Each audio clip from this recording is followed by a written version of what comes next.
Before we jump into this week's episode of Major Pain, I will remind you that I am not a medical professional. Please do not take any medical action based off what you hear on this podcast without first consulting your doctor. Medicine itself is kind of nebulous. My brain is just wired differently. You're feeling symptoms that the tests aren't showing exist. People need to hear your story. Welcome to Major Pain. I'm your host, Jesse Mercury, and this week we have a really cool opportunity. We're continuing our coverage of Hidradenitis Suppurativa. We have a pair of episodes looking at this disease from two different perspectives, which is super cool.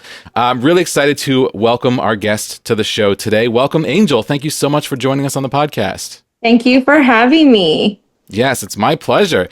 So before we jump into things today, let's get to know you a little bit. Angel, why don't you tell us about yourself? I am a stay-at-home mom. I am a mom of 5. I have one autistic son. I'm very like a homestead type of mom. I like to do the gardening and making my own breads and doing my own butter. Like Cool. If I can make it, I'm not buying it.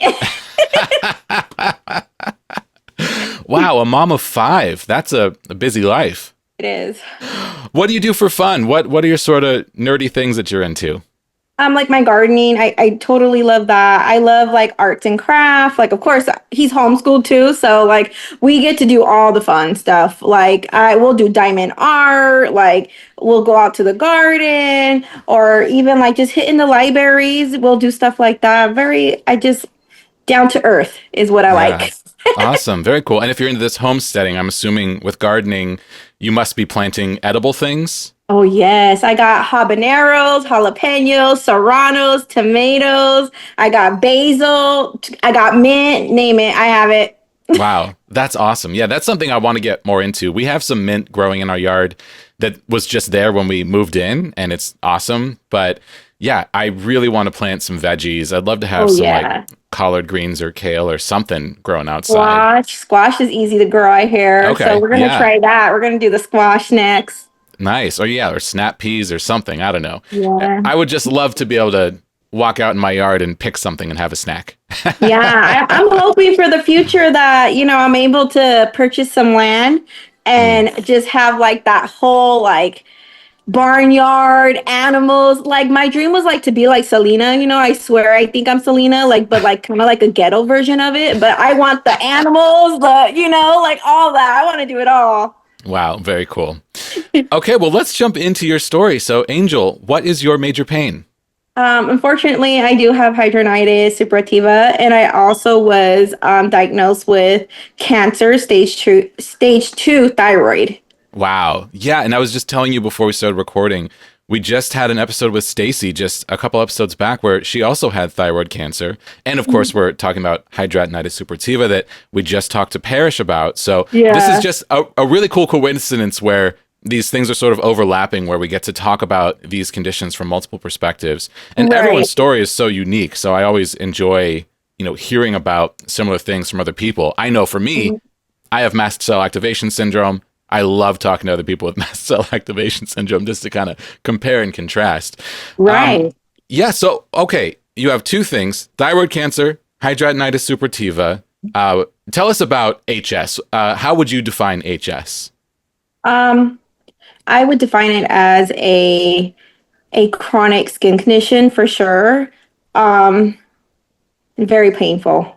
Yeah. And I know, talking to Parrish, we've also talked to Joey Torrey on the podcast as well about this condition. And so I know that it's like open sores, boils. Yeah.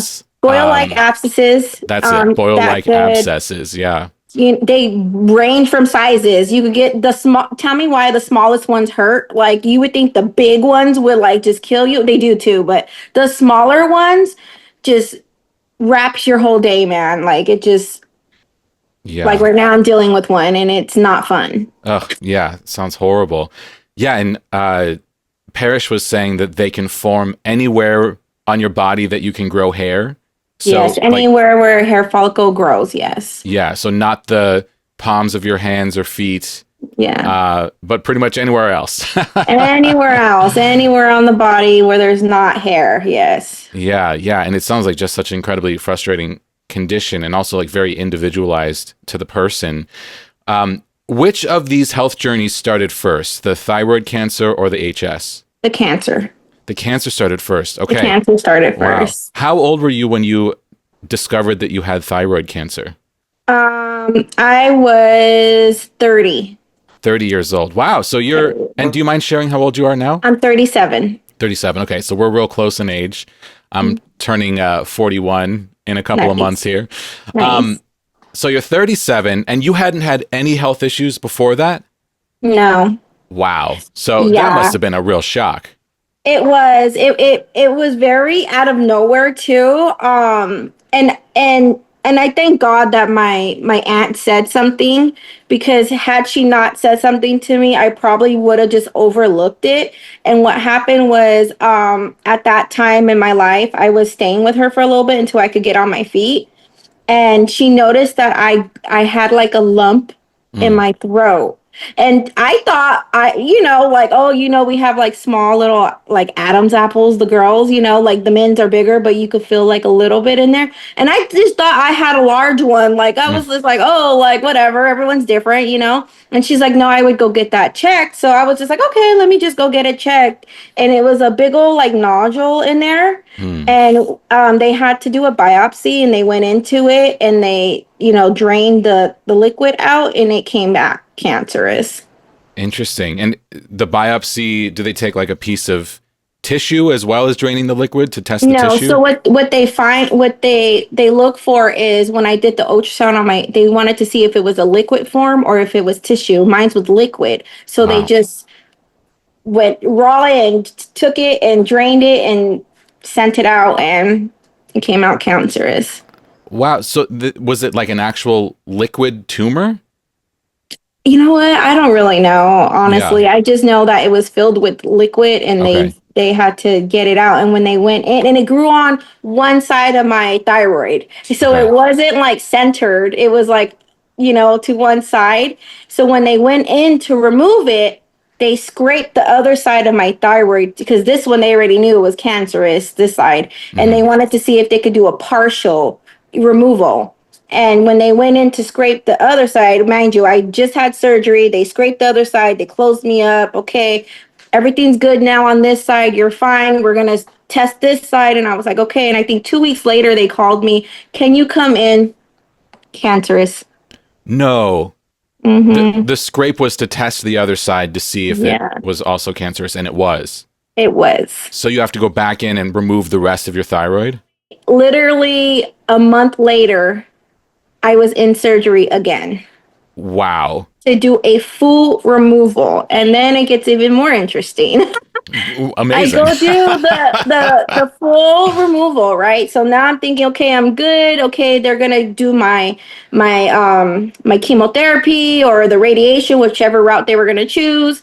And I moved, and I went to a new doctor and everything, and I was like, okay, because you're supposed to check in with your cancer doctors or whatever. I go meet this new doctor. He's like, okay, let me just do an ultrasound, make sure everything's good. We'll like graduate you out of here, right? He goes and checks, and he's like, they left some behind. Oh, no. I had to have another surgery. You had 3 thyroid surgeries to Yeah. remove cancer. Oh, my God. Wow. Yes. Because he was like, your levels should be showing that you're cancer free, and they're still showing, I think it was like a 0.2 or something like that. And he's like, it shouldn't be like that. So let me see what's going on. And when he checked, he's like, they left some behind. So I had to go do another one. Wow, that's fascinating. I mean, on the one hand, so nice to have a thorough doctor who's actually checking that and Yeah. making sure it was done right.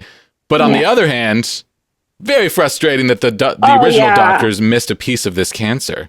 Right. And let me tell you, it was like breakdown after breakdown, because I was like, why? Why does this keep happening to me? Like I Yeah. thought you guys were getting it out and stuff. And no, but he got it out. He referred me to a specialist to get it out, which they work hand in hand together. And he got it out. He was great. And they actually wanted to cut me all the way from here and down, just to clear it all out. And I didn't want to, because I'm like, I'm ready to have scars on me. This is really traumatic for me. Like, this is a lot already. I don't want to have this scar going down my face like that. So he said, okay, we're going to clean it out as much as we can, and we're going to do radiation and like a high dose of it, and we'll just make sure it just kills everything. Wow. Okay. So 3 surgeries and then you start radiation. Yes. And how long were you on radiation? So the radiation they gave me was a pill form. So they came out like, have you ever seen Monster Inc? They come out with these big old tubes and they're like, okay, open and swallow quick, like we did it like that. And then I went home. Wait, because it's like a radioactive pill, so like it's in a Yes. shielded tube. Yes. So are they wearing like protective clothing or No, something? but when they got it out, they like shoot it in my mouth. Yes, I was so scared to swallow it because I was like, well, you're scared of it. Like, Yeah. I'm scared too. Like, Oh my God. I've and then never I think heard I that. was isolated for like a week. A week I had to stay away from everybody. They basically put me in my room and fed me on paper plates, paper cups, like Because don't you're come near me. radioactive. And it's true because you know why? I had cameras in my room, and when I would like look at the playback, right? And you could see all the little like sparks like floating around the room. It was crazy. Oh my God. Yes. And how many times did you have to do that? One time One the time. Okay. radiation. So you get like one pill with this mega dose of radiation to kill off. Yes, and then they basically hope that it's cleared. So after, I think it was like 2 weeks after or a month after, I had to get retested to make sure there was nothing showing up on my levels and nothing came back. Wow. Okay. And then I've also had cancer. I had testicular cancer, and I know I'm familiar with after the treatment, I didn't have to do any radiation or have people throw pills at me, but I just had surgery. But then I had to do 5 years of follow up. So I'm assuming that you had to have blood work and maybe imaging or something over the next few years. They still watch me to this day. They They still do? watch me. Yeah. Like 7 years out. Yeah, it was supposed to slow down, but I think because like all this stuff that has happened, like the miss surgery that happened, and my levels will go up and down, up and down, up and down. So and my thyroid level is still out of whack. Like till this day, like we cannot find the right medicine for me to get me at that right level. So they still watch me to this day. Yeah, that's fascinating. And if you have no thyroid anymore, they've had to remove the whole thing. Ugh. So all of the hormone regulation that your thyroid would normally do, you now have to do synthetically. And it sounds like that's been a real pain in the butt. It is. So I gained a lot of weight. I gained a lot of weight from that. I went from 186 to 258. And I don't know if you know, but I just had the gastric bypass done. So now I'm back down to 176. Wow. And that's a lot of strain on your body to only no longer have the hormone regulation, but then, all the downstream effects that can cause. Yeah. Yeah. So it sounds like you've just been through a ton. And life has been lifing me. Yeah. And I just can't stop thinking about how you're a mother of 5. Yeah. How old is your oldest kid? She's about to be 18. 18. So you had kids when this happened when you were 30. Yes. Yeah. Wow. And how old is the youngest? She is 15 months. Wow. Okay. So you had some number of children, Yes. not 5, somewhere between 1 and 5 children when you had cancer. Yes. That must have just been so overwhelming as a mother. Just have to take care of yourself. There's no option, no choice. Have to take care of yourself when your priority is taking care of these other people. Yeah. So what did that feel like? Was that just completely overwhelming? Yes. And I still struggle with that too, because I deal with other things and I feel like I handle a lot because I should be worrying about my kids and their upbringing. And at the same time, I got to worry about my health. And it's very hard. Well, worrying about your health is the best way to take care of your kids. Your kids need a healthy mother, and you taking care of yourself is an extension of you taking care of them for sure. Yeah. So tell me about the supplementation that you have to do to manage life without a thyroid. I'm on levothyroxine. So, like I said, like I've been on 200, 180, 160. Right now we're back to 180, 200 because like if it's too high, like obviously we feel funny, you know what I mean? If it's too low, like I'm sleeping a lot, like I'm very sluggish, like so we got to find a balance right now, and that's what literally what we were talking about with my doctor yesterday because it came out it's too high again. Yeah, But and I'm hazy on the thyroid, and I think it manages a bunch of different hormones, right? oh, everything. Yeah. So this medication that you're on, how do you know anything about how this works? Like, is this managing all of the hormones that your thyroid would Supposed to manage? manage all the hormones that were taken out of your body. Yeah. Yeah. Okay. Wow. And my wife had a pituitary adenoma. We talked about that on the show, and that really affected hormones. So I'm a little familiar with the way that any hormonal change in your body can cause so many different things to happen. And Oh, yeah.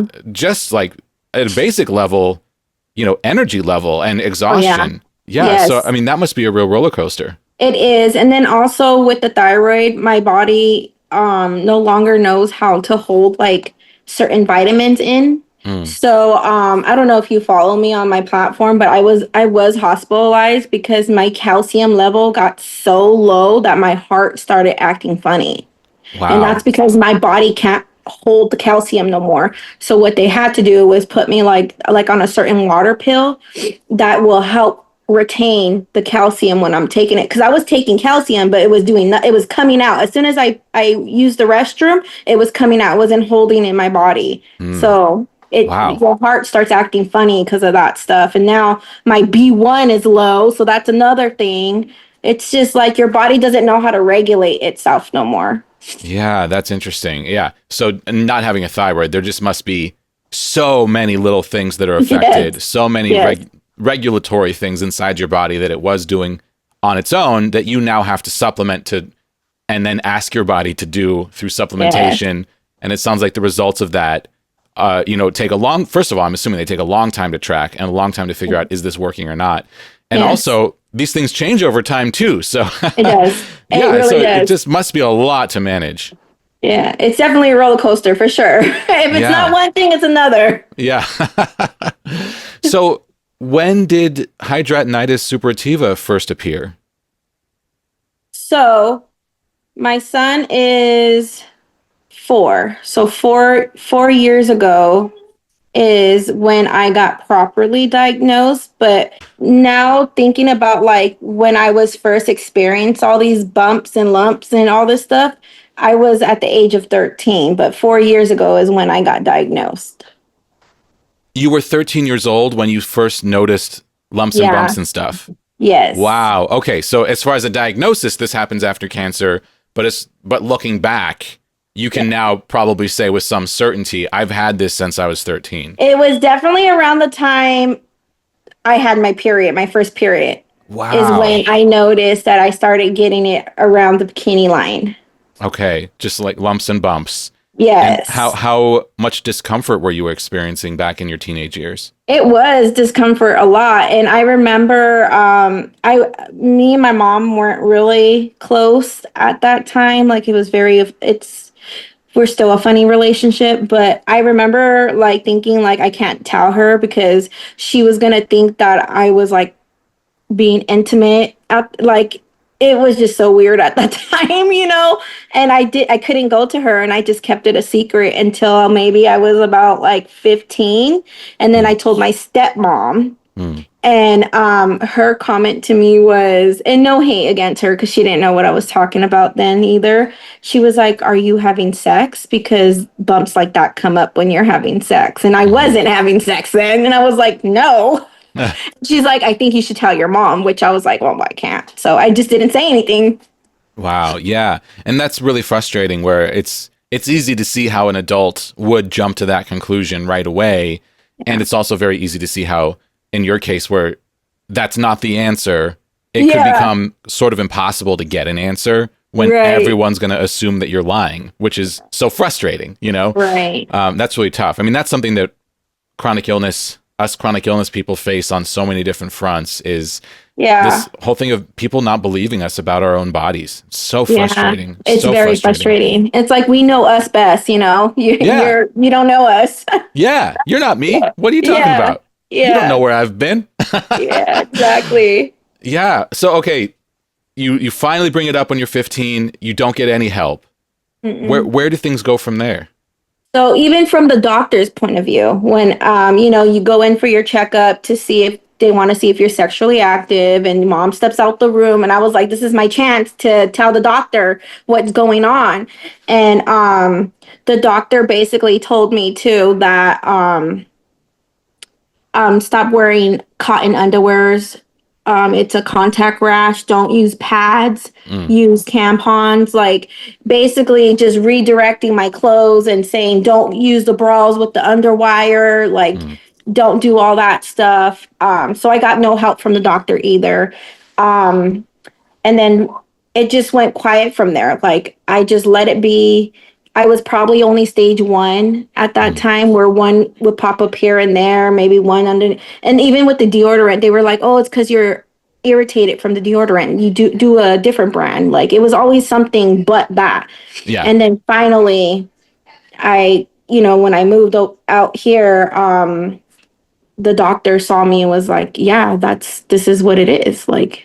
Yeah. And we're You didn't jumping know to this? like Yeah. decades later. Decades, yes. Yeah. Yes. Like 20 years Yes. between symptoms appearing Absolutely. and finally getting that diagnosis. Yes. I I mean- was definitely in the dark.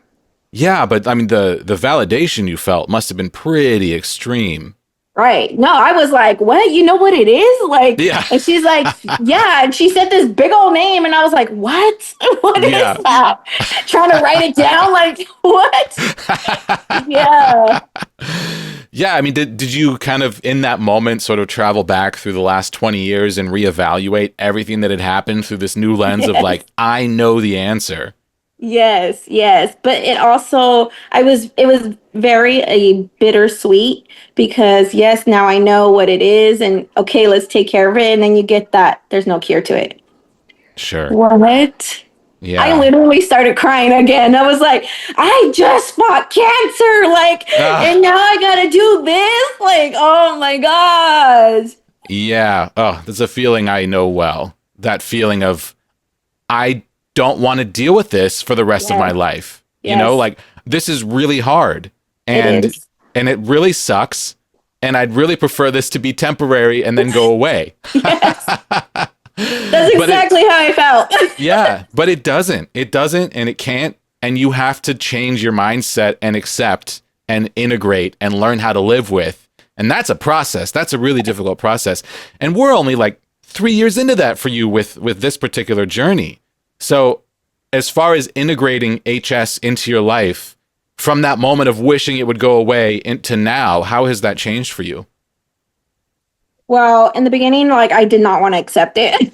I'm Yeah. not gonna lie. I Yeah. was like, no, I'm just gonna take care of it as if it was like acne, and it's just gonna go away, and everything's gonna be fine. And doctors don't know what they're talking about and all this stuff. And I did a lot of like gut health like remedies, like sea moss, and I daily take black seed oil and I put them on my wounds. It does really good for inflammation as well.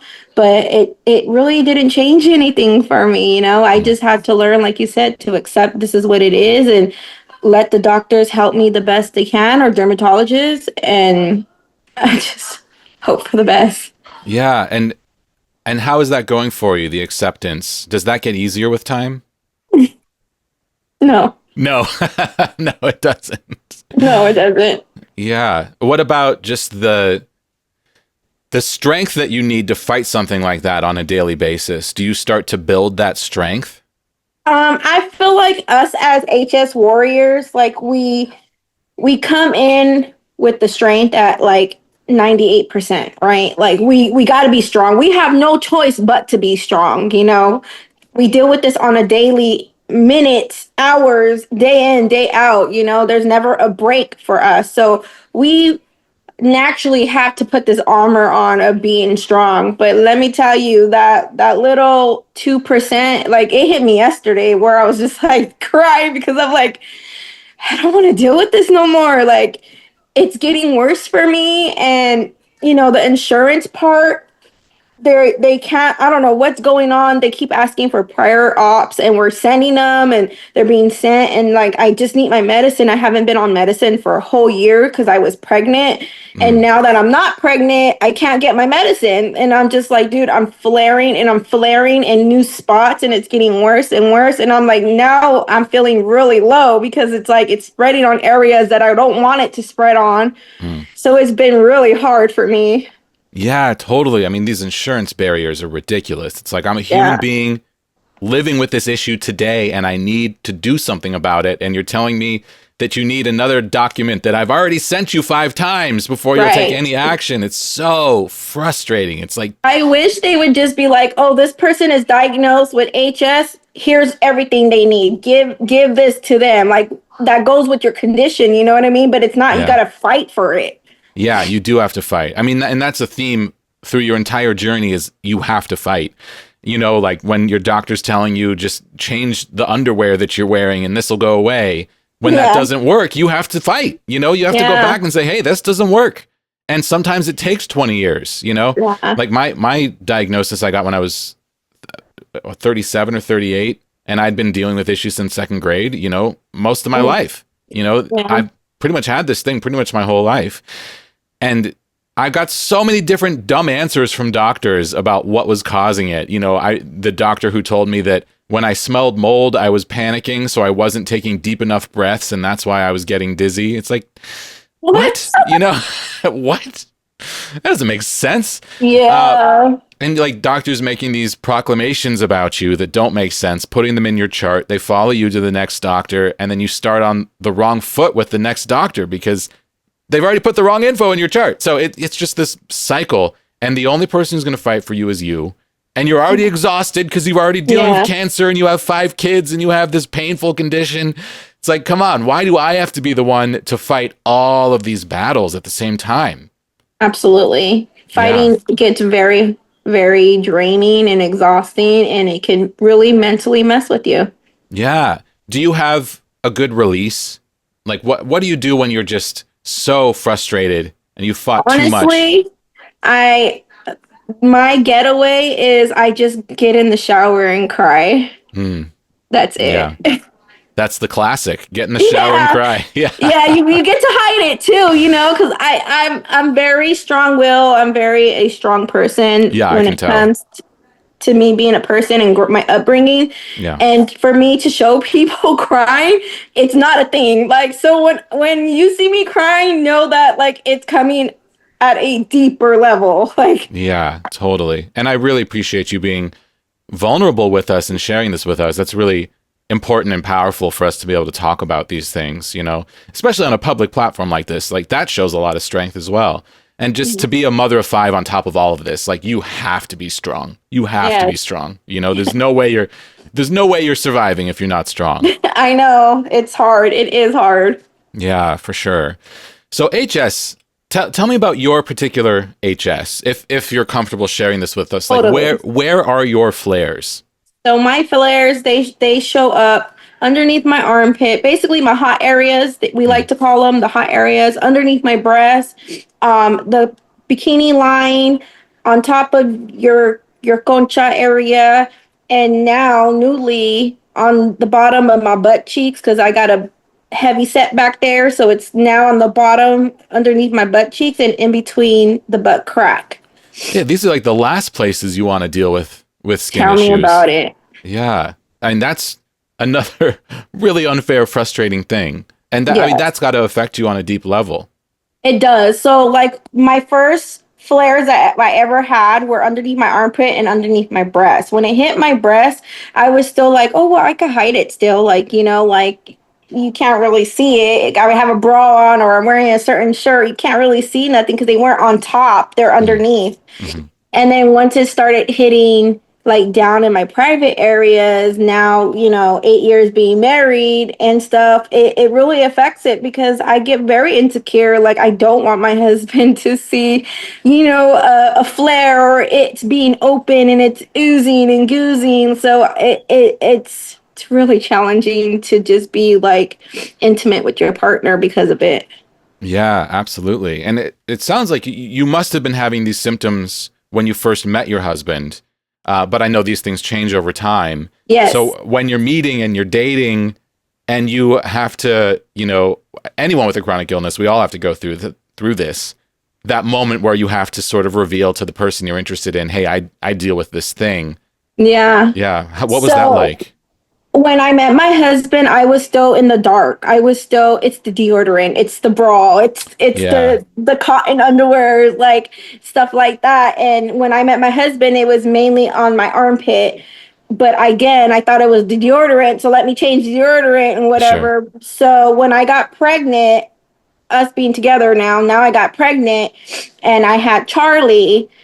For whatever reason, because who knows the answer of HS? Was it the hormonal imbalance from the pregnancy? I don't know. One doctor said, yeah, that definitely could have triggered it to come out more. And what happened was all underneath my breast broke out, and I was with my husband. This was happening, and I was like, oh my God, look, what is this? And so we were both learning together when I found out that it was HS. Yeah. And how did he feel about that? How did that? We really need support from our partners in these moments. Right. And it's so interesting how us having a chronic illness does impact our partners. For sure. What was that like? During it, he was very supportive because I didn't know what it was. They were telling me it was a yeast infection on the skin, like, don't do this, don't do that. And then it wasn't getting better, it was getting worse. So we go to a different doctor. So he was very supportive during all this. And he still is. Like, he totally understands it. He learns about it. Like, I went to the summits and I learned stuff and he's learning it with me. Like, because I'll come home and tell him. He's very supportive of it. It doesn't affect him for like seeing it or helping me wound care and stuff. Like, he's very helpful, he's very understanding. I just had the surgery underneath my armpit. He's been very helpful to that, very caring to that. It affects it when it's time to be intimate because then I get insecure and he's like, I'd help you take care of these. What do you mean? Like, it doesn't bother me, but it bothers me. Yeah, totally. And that's so tough. And that's an individual journey, and you need to go on that journey on the pace that is comfortable for you. Yes. Yeah, totally. Yeah, I mean, there's all these challenges with intimacy with chronic illness. It's something we talk about on the show from time to time. And, for me, when my health was really bad and I'd start, spasming or, having massive pain while we're trying to be intimate, it's like, that's not sexy, that's not fun. Exactly. And it's like, it's not my fault, but it feels like my fault, and it makes me self-conscious. And she's supportive, and she's like, it's okay. But then I'm like, is it okay? It's all these complicated feelings. It's not. I mean, on the woman part, no, it's not okay. But, if I was that, I would be understanding too, but I would be disappointed too. Cause I'm like, hey, I'm trying to be intimate with you, but I'm sure that's how my husband feels too. Like, he's like, I don't care. Like I've seen it, I clean it, but it's like, it kind of takes your womanhood away, in a sense, because it's like you want to be cute and sexy for your partner on a woman's point of view and like put cute lingerie on, but we can't do that because let's be real, thongs hurt, G-strings will rub a flare and that would be horrible, and or it would keep rubbing and now we got a new flare. Like we can't do things like that. Like, so it just robs us basically. Yeah, I mean, it sounds like you have to be adaptable in in all sorts of different ways. Yes. It's like if this one particular avenue, this thong isn't going to work. There's got to be something else, something else that's cute that doesn't rub, Right, yeah. There's always, it's frustrating, I tell myself this a lot. Like, there's always ways to get creative and there's always ways to find something else when you can't have the thing that you want because of your illness. Yes. But oftentimes it does open other pathways and lead to things that you wouldn't expect that can be positive.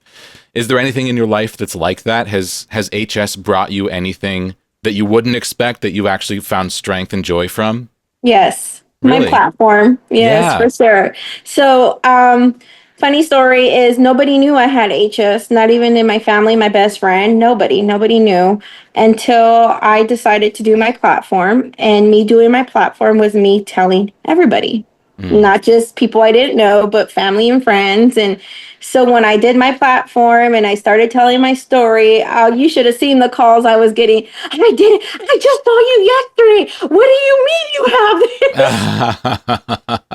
Yeah, girl, I have that. Or, oh my God, you have HS? I have it too. Like, Wow. yeah, like I love advocating, and I hope one day that I'm big like Ma and Sid, and I hope I could get to that level. I love it. I love the people that I meet. I learn new tips and tricks, and don't do this or stay away from this, or girl, don't do that. Yeah.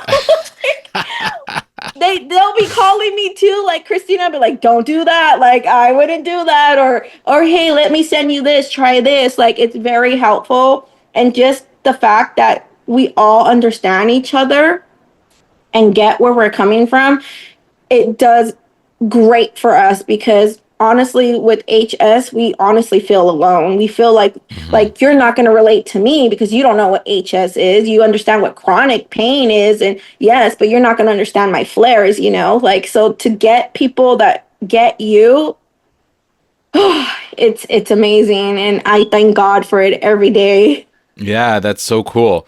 And that's something you never would have done. You never would have done that otherwise, obviously, because you're not going to go Never. talk about having HS if you don't have it.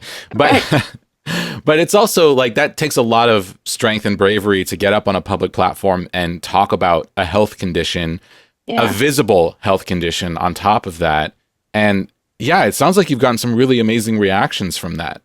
Yes, and we do get bad stuff too. And in the Sure. beginning, it was hard to deal with that. I've had several breakdowns, people just being mean, saying that it was herpes. And I'm just like, how do you get Ugh. herpes in your armpit? Like, what do you mean? Like, or like, go to church because you're a sinner is why you have that. Yeah, What? man. Oh my gosh. Yes. Like, that one hit me hard, because let me tell you, I try to be like this with God, and for you to tell me I'm a sinner, and I'm just like, what? Like, Whoa. oh my gosh. Like, people just come at us bad because they don't understand the condition. But you know what? I had to learn. I just knew that I wanted to do this. I wanted to do this for the younger generation as well, because I was in the dark. No one helped me. Nobody told me. Nobody was Hmm. there to guide me, So if I could help somebody that's in that situation I was in, then I'm going to tell my story, no matter how embarrassed or shy or insecure. Because, I mean, I look confident in those videos, but let me tell you, I'm not. I'm Hmm. not. But you know what? I'm going to help somebody. I'm going to help somebody, and that's all that matters. Yeah, and this is a really interesting through line with you and Joey and Parrish. All three of you have developed platforms to talk about this and opened up about this illness and brought positivity into your life and helped other people because Yes. of it. And that's really fascinating. Here I am too. I mean, I'm doing the same thing where Yeah. I started the show before getting a diagnosis. It's a huge part of how I got diagnosed. And it's just an amazing thing that's come into my life. And I was ashamed of being sick before and kept it a secret. Listen to you talk about like I could hide it when it was in this place or that place, but then I couldn't anymore. I kind of Yeah. felt similarly. It's like I could hide it before Yeah. until it took over my whole life and I wasn't working anymore, or I was using a cane, or I was in a wheelchair. And then it's like, I can't hide that. So I got to Right. be public. And it's Yeah. amazing how being public just helps to dissolve the shame and helps you to sort of live in harmony with yourself and Yeah. integrate this thing into yourself that you otherwise wouldn't have wanted, but then you find the beauty in it sometimes. It's really Right. kind of amazing how that works out. You know, Right. I asked Parrish and Joey this question. I have to ask you too. Okay. So it sounds like your platform has brought this huge positivity into your life. Yes. If you could choose to not have HS, meaning that you would never have this platform, but then you wouldn't have HS. If you could choose to not have it, is that a choice that you would make? Thinking about Yes. all the ways that it's shaped you. Yes, you say yes. You would definitely not have it. I would give up HS any day and lose the platform. Yeah. And yeah, I would, because I mean, I feel like the platform, yeah, it came because of the HS, right? And you're right. I probably wouldn't be doing anything on the platform, but at the end of the day, I'm not getting paid from it. Sure. I'm not there yet to be. Maybe when the money hits, it would be different. But right now, I'm not getting paid for anything. It's all about just making my audience and building my platform and advocating. You know what I mean? But I don't know. I think if it came down to it, I would say I'll give up the platform to lose the HS. Yes, absolutely. Yeah. Yeah. Very interesting. Joey and Parrish both said the opposite, but that's why I like interviewing different people with the same diseases, because it is different perspectives, and all of these perspectives are valid. There's no one way through anything. So Right. yeah, that's really interesting. So you mentioned a medication that you couldn't get for a year while you were pregnant. Is that a medication that you were on before? Yes. So What is that called? I've been on Humira as well. It did Okay. not work for me. It Really? did. Okay. I got all the side effects. My body, I felt like I was 80 years old. Like my body was just not working properly for me at all. Got off of that, got on Cosentyx. That was doing okay. It brought my flares to a minimum where it wasn't flaring like new places. Then I found out I was pregnant. Of course, I have to stop Cosentyx. And then now I'm trying to get on Benzentic, I think it is. They all have such strange names. Right. I think it's Benzentic.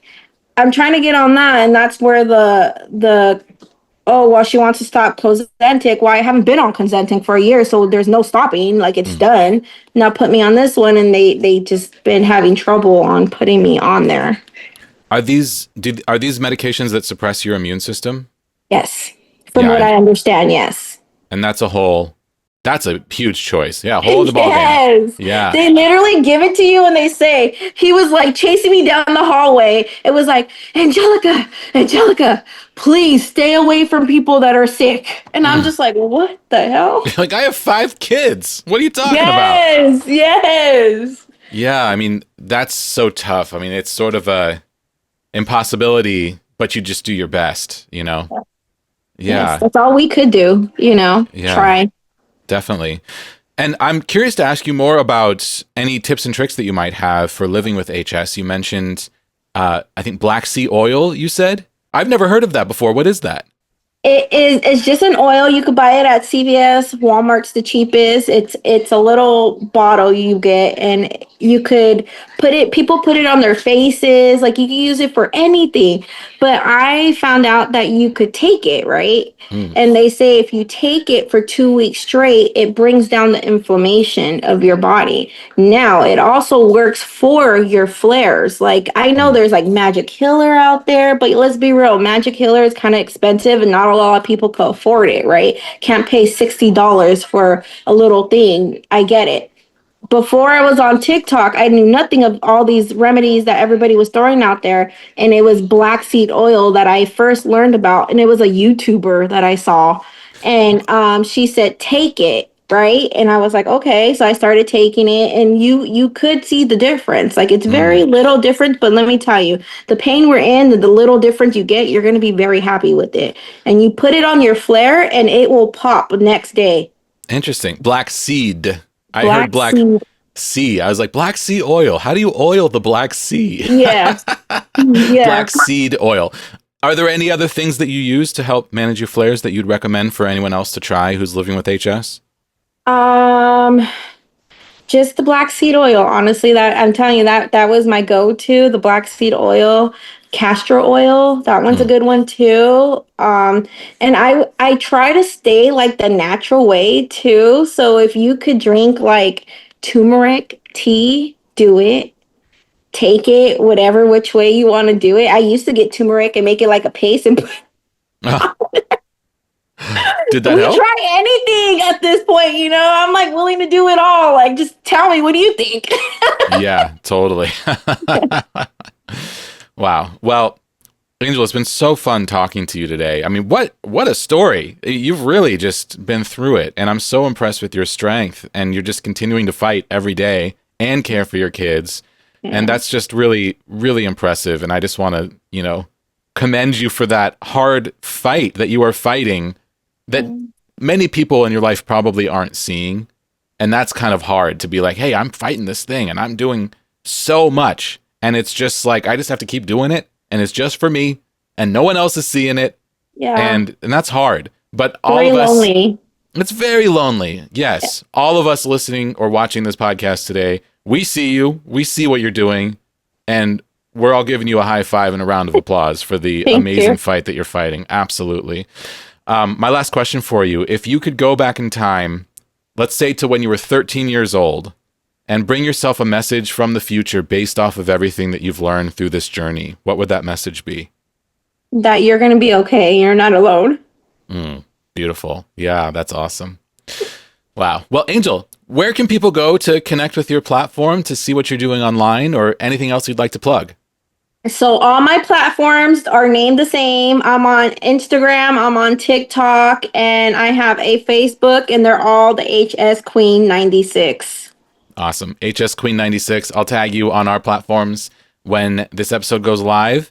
Thank you so much for being so vulnerable and so open with us today. It made for a really amazing conversation. I really, really appreciate having you on the show.